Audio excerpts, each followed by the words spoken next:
जय हिंद दोस्तों। मैं धर्मेंद्र कुमार। आपको मैं प्रकाश संश्लेषण चैप्टर पर डिस्कस कर रहे हैं और आज का जो टॉपिक है वो काफी इंपॉर्टेंट टॉपिक है एनसीईआरटी का, जो है रसो परासरणी परिकल्पना। अब तक आपने जो प्रकाशित अभिक्रिया है, ए प्रकाशित अभिक्रिया, उसके बारे में डिस्कस किया था। साइक्लिक और एसाइक्लिक, ठीक है, नॉन साइक्लिक जिसे अपन बोलते हैं, चक्रीय और अचक्रीय फोटो फोस्फोरिलेशन देखा था। जल का अपघटन आपने देख लिया था। और आज का जो पॉइंट है उसी से रिलेटेड है, उन सब की जो समरी है, एक तरह से उन सब का जो सारांश है वो आज के इस टॉपिक के अंदर अपन डिस्कस करेंगे। तो उम्मीद मैं करता हूं आपने वो सारा पढ़ लिया है, सेशन पूरे देखे हैं, एनसीईआरटी आपने पढ़ लिए तो आसानी से आपको समझ में आ जाए। चलिए स्टार्ट अपन करते हैं बिना टाइम वेस्ट किए रसो परासरणी परिकल्पना। जैसा कि आपको शब्द से समझ में आ रहा है कि परासरण एक प्रकार से आपके पास हो रहा है, रसो जो लिया गया है वो रसायन शब्द से लिया गया है, ठीक है। केमिकल या कीमोस्मोटिक इसे हम बोलते हैं हाइपोथेसिस, एक प्रकार की जो परिकल्पना है।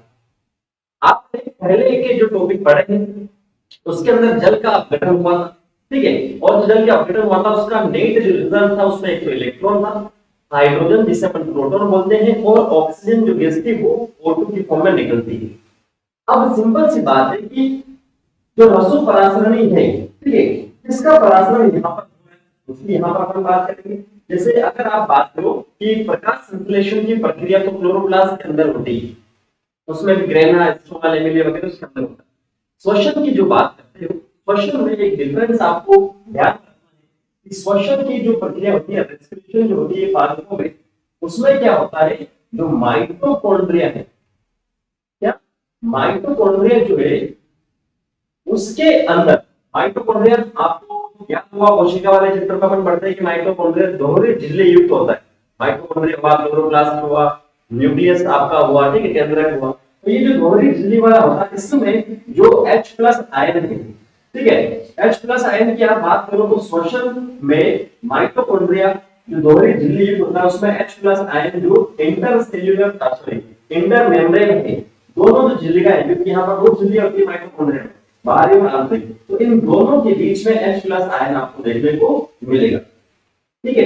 इंटर मेम्ब्रेन जिसे हम बोलते हैं आंतर इंटर मेम्ब्रेन या आंतर झिल्ली अवकाश जिसे हम बोल सकते हैं, ठीक है। दोनों के बीच में H+ आयन जो है वो एक्यूमुलेट होते हैं, वो जमा होते हैं।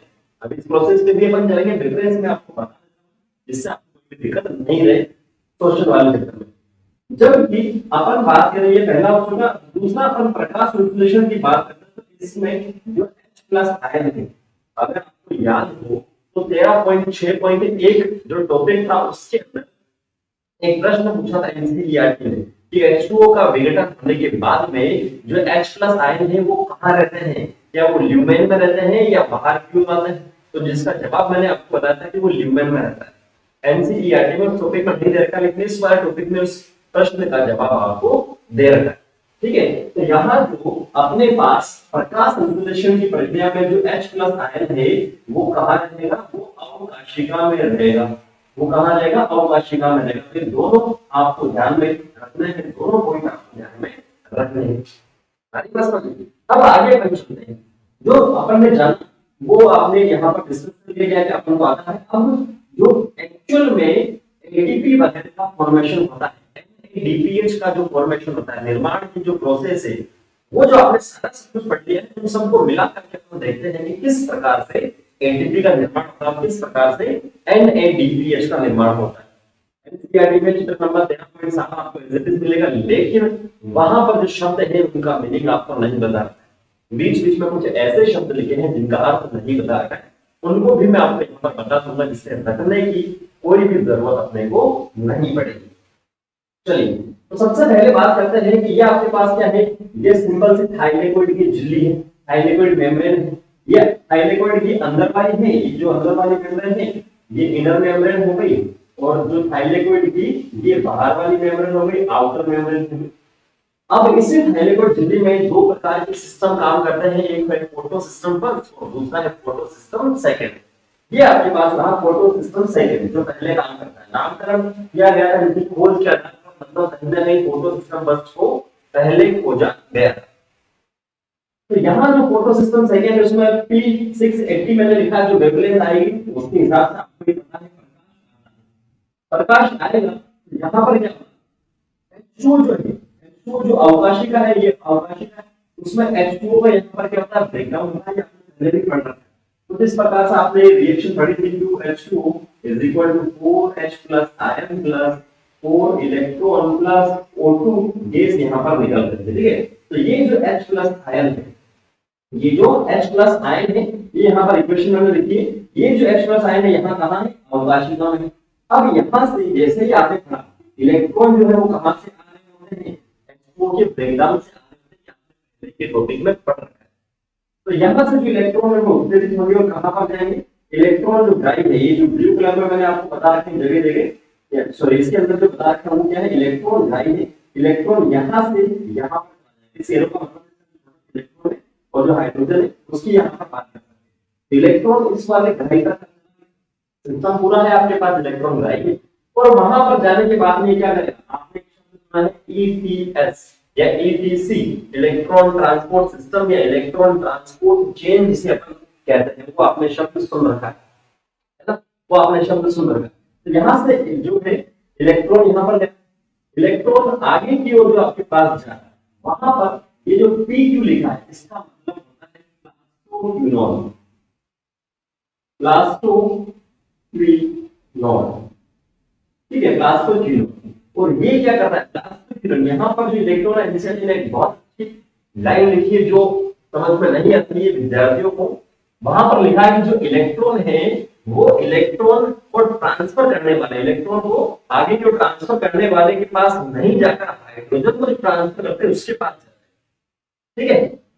इलेक्ट्रॉन जो है, पहले जो कंडीशन यहाँ पर बताई जा रही है, उसमें जो इलेक्ट्रॉन है वो हाइड्रोजन वाला है उसके पास जा रहे हैं, ना कि इलेक्ट्रॉन को जो लेके जा रहे हैं वहां पर जा रहे हैं। ये बात सिंपल सा है, इलेक्ट्रॉन जो है इलेक्ट्रॉन कैरियर के पास नहीं जाके हाइड्रोजन कैरियर के पास जाता है। पहला पॉइंट इसके अंदर आपको मिलेगा कि जो जल का विघटन है वो स्ट्रोमा का, ये जो अवकाशी का उसके अंदर है, थाइलेकोइड की झिल्ली जो अंदर वाली है वहां पर हो रहा है। उसके बाद में सेकंड पॉइंट में आपको मिलेगा कि जो इलेक्ट्रॉन है वो इलेक्ट्रॉन कैरियर के पास नहीं जाकर हाइड्रोजन कैरियर के पास जाता है। क्यों? क्योंकि जो पीक्यू लिखा है वो हाइड्रोजन के साथ में जुड़ता है, इसके साथ में हाइड्रोजन, और पीक्यू क्या है, प्लास्टोक्विनोन। जब इस पीक्यू के साथ में, जब इस पीक्यू के साथ में हाइड्रोजन जुड़ेगा तो क्या ये पीक्यूएच बनाएगा? नहीं, ऐसा पॉसिबल नहीं। तो उसी को बैलेंस करने के लिए आपके पास यहाँ पर दिया है इलेक्ट्रॉन, यहाँ पर आते हैं QH है तो यहाँ पर इलेक्ट्रॉन आ जाएगा, दो इलेक्ट्रॉन, और सिंपल सा PQH2 यहाँ पर बन जाएगा, ठीक है। PQH2 मतलब इसमें क्या हुआ, आपका अपचयन हुआ है, और हाइड्रोजन के जुड़ने की जो प्रक्रिया होती है उसे अपन क्या बोलते हैं, सिंपल सा उसे अपन बोलते हैं अपचयन। हाइड्रोजन के जुड़ने की जो प्रक्रिया उसे अपन बोलते हैं अपचयन, ठीक है। तो ये सिंपल सा जो सेकंड पॉइंट आपके पास है वो यहाँ पर अपन ने डिस्कस किया है। अब क्या होगा कि ये जो इलेक्ट्रॉन है, इलेक्ट्रॉन का ही जगह इलेक्ट्रॉन ट्रांसपोर्ट सिस्टम नहीं आ गए, तो यहाँ पर जो इलेक्ट्रॉन है वो तो चला जाएगा साइटोक्रोम B6। साइटोक्रोम का मैंने मतलब आपको बताया था कि रेडॉक्स प्रोटीन होते हैं जिनका अपचयन भी हो सकता है, जिनका ऑक्सीकरण भी हो सकता है, इलेक्ट्रॉन ले भी सकते हैं और दे भी सकते हैं। तो इलेक्ट्रॉन तो आपका चला गया साइटोक्रोम B6 के पास में, जबकि यहाँ से जो हाइड्रोजन है वो वापस निकल आ गया वहां पर, ये जो अवकाशिका है उसके अंदर, अवकाशिका के अंदर आ चुका है, ठीक है। इलेक्ट्रॉन तो चला गया आगे इलेक्ट्रॉन ट्रांसपोर्ट चेन में या इलेक्ट्रॉन ट्रांसपोर्ट सिस्टम में, जबकि जो हाइड्रोजन है वो वापस से किसमें आ चुका है, अवकाशिका में आ चुका है। तो यहाँ पर अवकाशिका में आ चुका है। उसके बाद में आपके पास क्या अवकाशिका में ये आ रहा है, एक तो बाहर वाला आपके पास हाइड्रोजन यहाँ पर, एक अंदर वाला आपके पास क्या हुआ, विघटन हुआ या अपघटन हुआ, तो अंदर वाला हाइड्रोजन आपके पास हुआ, और आप देखो तो यहाँ पर क्या हुआ, हाइड्रोजन की जो सांद्रता है वो उच्च यहाँ पर हो जाती है, इतना आपको देखिए। उसके बाद में ये जो इलेक्ट्रॉन है आगे की ओर जाएगा, पीसी जो लिखा है उसका मतलब होता है प्लास्टो, ठीक है। पीसी जो आपके पास लिखा, पीक्यू जो आपके पास लिखा है उसका मतलब है प्लास्टोक्विनोन, और जो पीसी जो आपके पास लिखा है वो आपके पास है प्लास्टोसाइनिन। ध्यान देना इंपॉर्टेंट पॉइंट है, ये तो हो गया प्लास्टोक्विनोन, और पीसी आपके पास हो गया प्लास्टोसाइनिन, ठीक है। ये इलेक्ट्रॉन कैरियर है एक तरह से। तो अब जो इलेक्ट्रॉन है वो कहां से लेंगे, पीसी के पास लेंगे, प्लास्टोसाइनिन के पास लेंगे, हाइड्रोजन को लेंगे और वापस से जो इलेक्ट्रॉन गए हैं, वापस से जो इलेक्ट्रॉन गए हैं वो आपके पास PS first, photo system first पर जाके ये आपके पास प्रकाश यहाँ पर भी आ रहा है, P700 इसे आपके पास तो नैनोमीटर की जो लाइट है वो यहाँ पर आ रही है, एक्साइट होते हैं और आगे की जो प्रोसेस है वो चलती इलेक्ट्रॉन गति वगैरह होते हैं, पीछे से इलेक्ट्रॉन यहाँ पर भी आते हैं फोटो सिस्टम सेकंड से, ठीक है। और वो कहां से आते हैं, एक्सप्लोर के ऑपरेशन से। ये इलेक्ट्रॉन क्लास टू साइकिल आगे की हो गए PS फर्स्ट में, और वहां पर आगे जाने के बाद में इनको मिलता है FP। FP का जो मतलब होता है वो होता है फेरोडॉक्सिन, फेरोडॉक्सिन, ठीक है। FP का जो मतलब होता है वो होता है फेरोडॉक्सिन। और FD से आगे की ओर जो मिलता है आपको वो मिलता है NR, इसकी फुल फॉर्म आप जानते हैं, देखिए सबकी फुल फॉर्म FNR होता है फेरोडॉक्सिन, फेरोडॉक्सिन। R का मतलब होता है, N का मतलब होता है NADPH, NADP सॉरी NADP होता है रिडक्टिव, और रिडक्शन का मतलब क्या होता है, अपचयन, जिसका अपचयन होता है फेरोडॉक्सिन के साथ में जो NADP का जो अपचयन होता है, अपचयन का मतलब क्या होता है, H प्लस का जुड़ना, वो क्या होता है, अपचयन यहाँ पर होता है।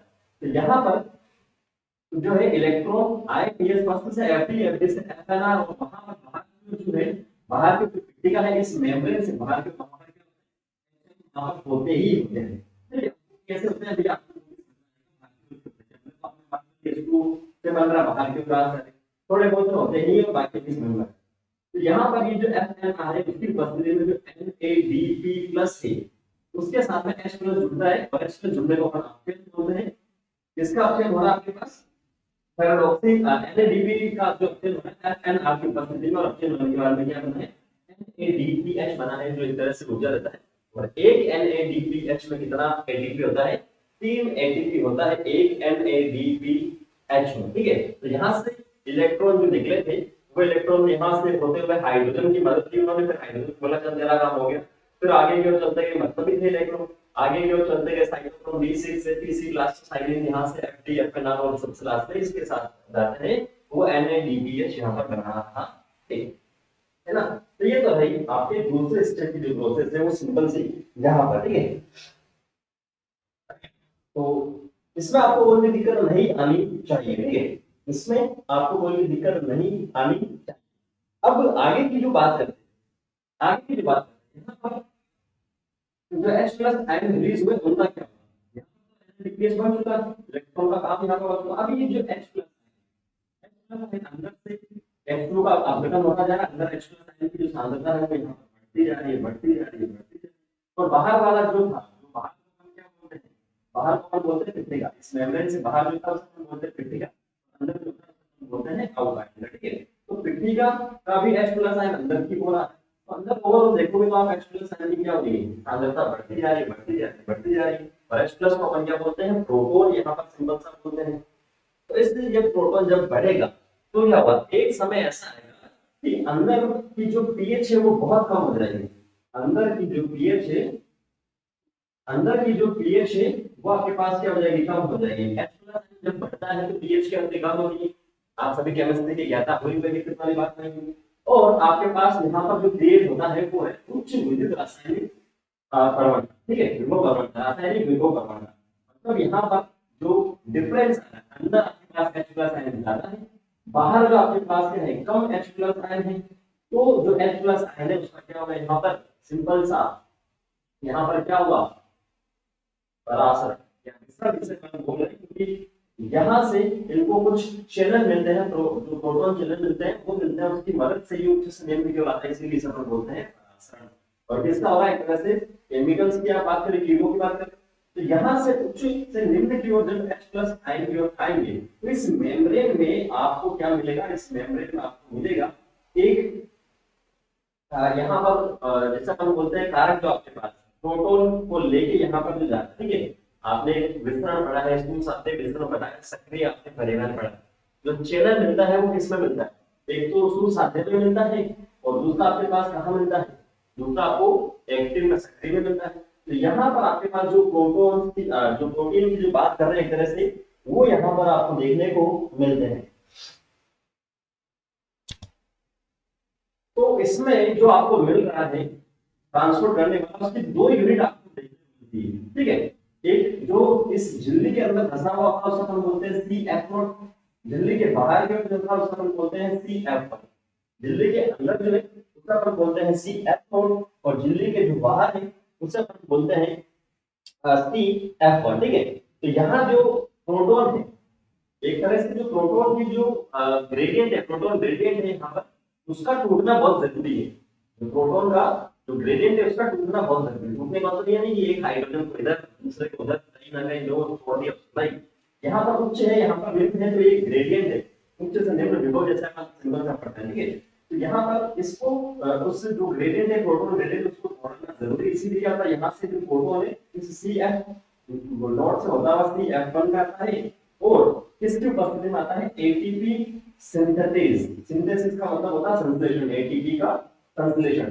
जब H प्लस आएगा इसमें आएगा, और उसके बाद में CF1 में आएगा, तो CF1 में आपका क्या होगा, CF1 में होगा संरूपण परिवर्तन या कॉन्फॉर्मेशनल चेंजेस। मतलब इसकी स्ट्रक्चर में कुछ इस प्रकार से चेंजेस होगा कि एडीपी प्लस इनऑर्गेनिक फॉस्फेट, जब H प्लस आयन बाहर निकलेगा तो किसमें परिवर्तित हो जाएगा, एटीपी में परिवर्तित यहाँ पर हो जाएगा। इसमें बताओ कोई दिक्कत नहीं होनी चाहिए मेरे हिसाब से।